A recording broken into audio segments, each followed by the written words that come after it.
First of all, apologies for this 15-minute delay in starting the session. It was supposed to start at 12.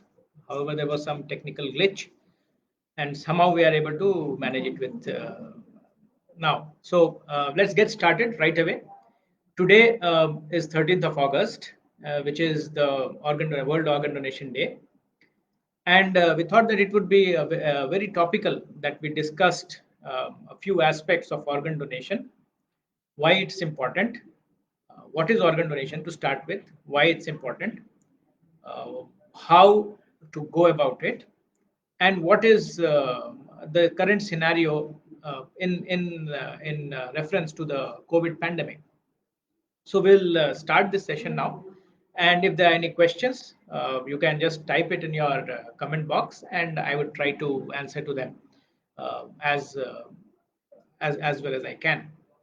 So, starting with the first thing, what is I am Dr. Manish Verma. I am a liver transplant surgeon at Apollo Hospitals, Hyderabad, and I have been doing transplants for almost 15 years now.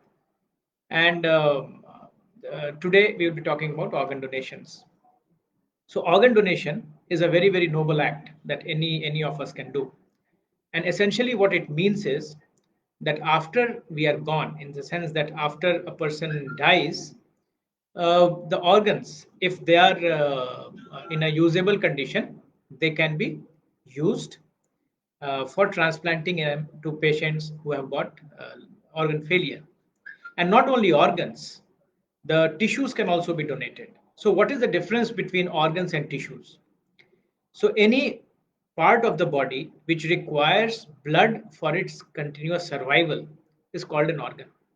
So, going by this definition, heart, lungs, liver, kidneys, pancreas, small intestines, all these things will qualify as organs. Tissues are the parts of the body which do not require a continuous supply of blood for them to maintain their viability. And the commonest tissues that are donated and which are used are the eyes, the corneas, bones, and skin. So any person who dies can is a potential donor for organs as well as tissues. Now, when we talk about organ donation, essentially we are talking about a mechanism. Most commonly, I will talk about the common scenarios first. So the most common reference whenever we talk about organ donation is a reference to a brain death donor. Now, what is brain death? Whenever somebody dies, the death can happen because of multiple different mechanisms. Either the heart can stop. If the heart stops, the blood supply to all the body stops at the same time. And over a period of time, all the organs, all the different parts of the body, they die. So if the heart stops right now, it will take about 6 to 8 minutes for the brain to suffer irreversible damage. And similarly, depending upon what kind of organs and what kind of tissues, all these organs and tissues will have damage. They will suffer damage over a period of time. The other mechanism for death is the brain death, wherein the brain stops functioning. However, when once the brain stops functioning, we get a longer period of time before the other organ systems they stop working. Once the brain stops functioning, the first thing that happens is that the drive to take breath, respiration, that is gone. So what happens is that the person stops breathing. There is no oxygen which goes to the different parts of the body, different organs, and the organs they get damaged. So similarly, if suppose the death, a brain death happens in a controlled environment, like in the ICUs of a hospital, that time the person is put on a ventilator or the person is already on a ventilator when that happens, and the ventilator does the breathing activity. So the oxygen is being supplied to the body. The heart continues to work because the primary mechanism of death is the active of is the stopping of the brain activity. So the heart continues to work, and different parts of the body they get oxygen rich blood, and they survive for a period of time. Now, from the death of the brain or the brain death to the time the other organs they stop working, if the family of the person who has died consents to donate, the organs can be retrieved and they can be used for transplantation. So, why is this important? It's important. First, we have to understand that our body is precious. If it can be used for a noble purpose, even after we die, it's something worth giving a lot of consideration for. Today, a lot many people in our country and all across the world, they are suffering from end stage organ disease. Now, when we talk about end stage disease, when it is kidneys, the kidneys are not working and the people will need to be on dialysis for them to continue their life. Similarly, there are patients whose hearts are not working, patients whose livers are not working, and these are the people who will require a transplant or a working organ to be put into their body so that they end up having a chance at a prolonged life. So what happens if suppose somebody's liver does not work? These people are very sick. We do not have any good options of replacing the liver functions through medicines or through machines. And these patients have a limited amount of time, probably a few months, during which they will need a transplant. So if we have a donor, an organ donor who has donated a liver, we can transplant this into this liver failure patient and save his life. Similarly, it can benefit hearts can be transplanted, lungs can be transplanted, and these are all life-saving transplants. So transplant is a very important thing and a life-saving operation which can be done for patients who are really sick. What happens? What is the scenario in our country today? As a country, every year, India does around 600 to 7,000 transplants, 6,000 to 7,000 transplants across all organs. Out of this, majority of the transplants are kidney transplants, around 5,000. Around 1,000 transplants are done for livers, and the other organ systems, everything put together, there are a few hundred more. Now, what we have to understand that majority of these transplants are done through living donors. When I say living donors, it means that the donors for these organs are people who are alive and they are donating a part of the organ when it comes to organs which are single in the body like the liver, so a part of the liver can be donated, or if there are paired organs like the kidneys, then one of the kidneys are donated. Now, what happens in these operations that a person who is absolutely healthy, the donor, has to undergo a surgery, and surgery, how much ever safe it will be, none of the surgeries are 100% safe. So there is definitely a measurable amount of risk, how much ever small it may be, to the donor who undergoes this operation. The donation rates in our country are very small, very poor. So as of today in India, the donation rates are less than 1 per million population. Now, what we have to understand that countries which are more developed and especially countries who have a very focused organ donation programs, the donation rates there are many times higher than what we have in our country.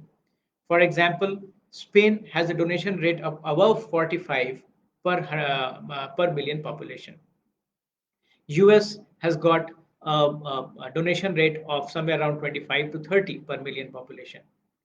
Now, India having such a poor organ donation rate, 0.8 per million population, even if we are able to make this up to 2 per million population, the present requirement of the present transplants that we are doing in our country, they can all be done by using deceased donor or the cadaveric organs rather than any live donor organs.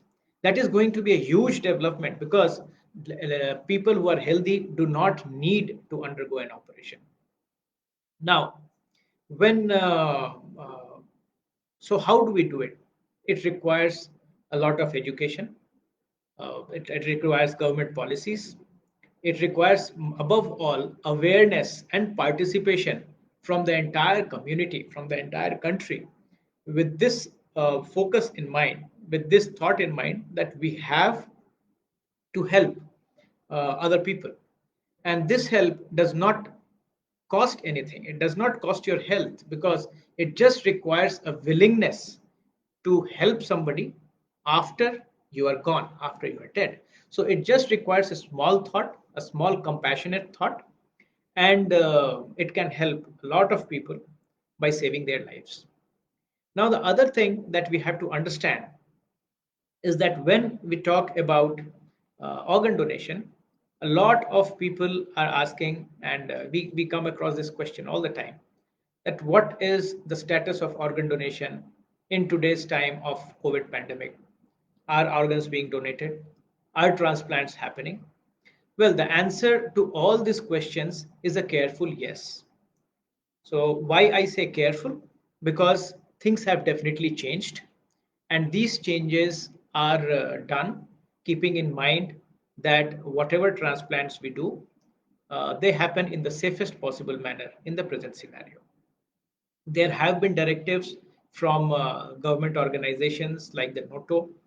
There have been consensus statements from the societies of organ transplantation, like the Indian Society of Organ Transplantation, the Liver Transplant Society of India.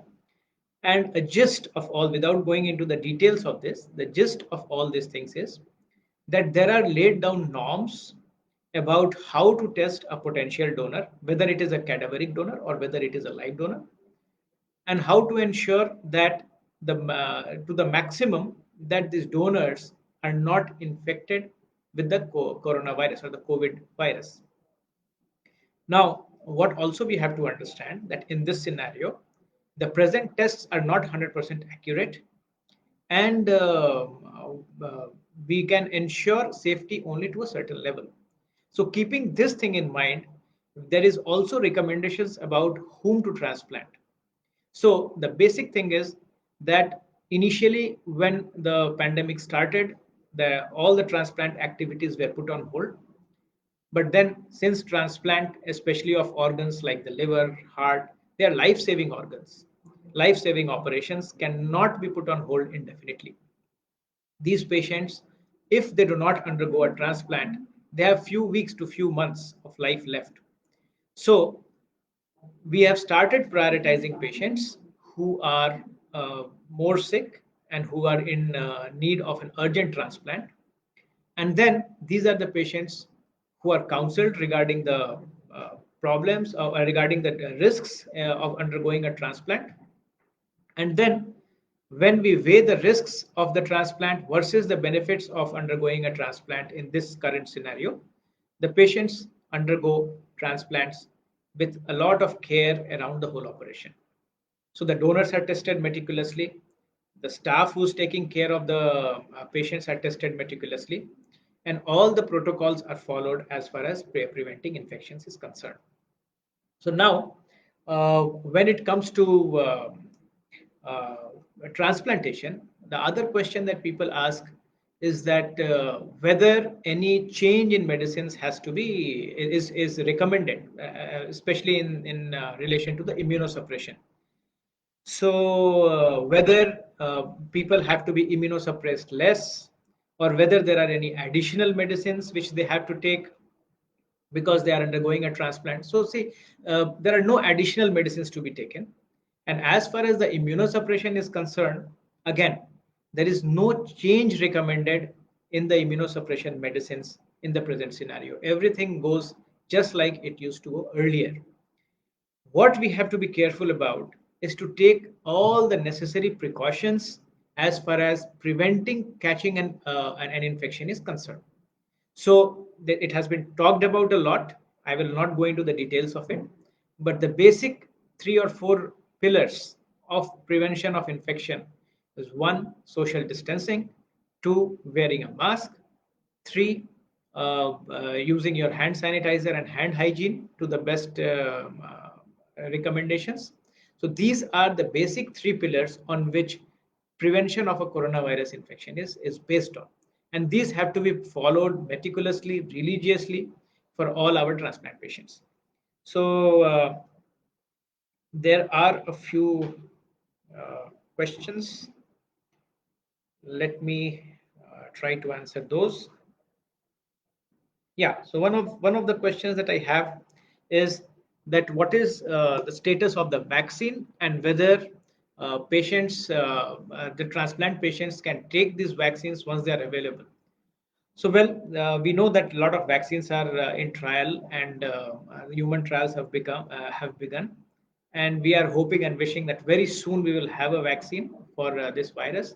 Again, there are questions being raised upon how effective this virus vaccine will be, and it's the number is all over the place, anywhere from 50% to 70%. So, without going into the details of all these things, what we have to understand that once a patient undergoes a transplant, they cannot take all the vaccines. So it depends upon what kind of a vaccine is available.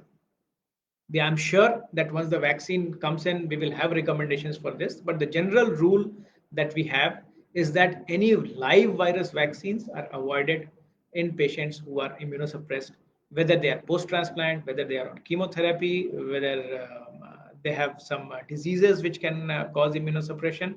So all these things have to be kept in mind. So it's not a blanket thing.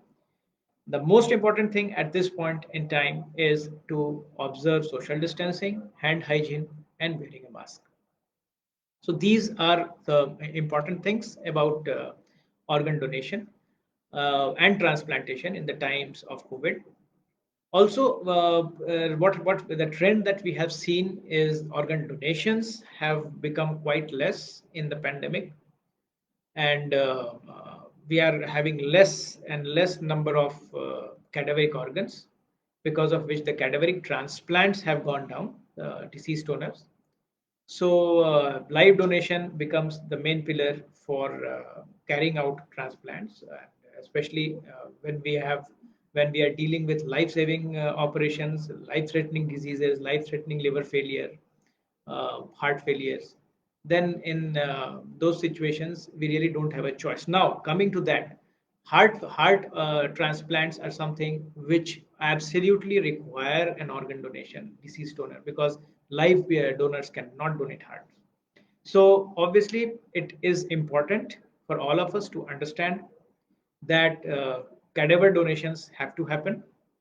All of us have to understand, and we have to take it up as a social responsibility to pledge our organs to do something good even after we are gone. Life is precious, our body is very precious, and we have to make sure that we use our bodies for the best, in the best possible manner while we are alive, and also once we are dead. So, thanks a lot for joining this session. And if there are any questions, I would be happy to take them in the comment box, or even later. If you respond to this session and you post questions, we would answer those questions to you. So thank you very much for being with us. Thank you.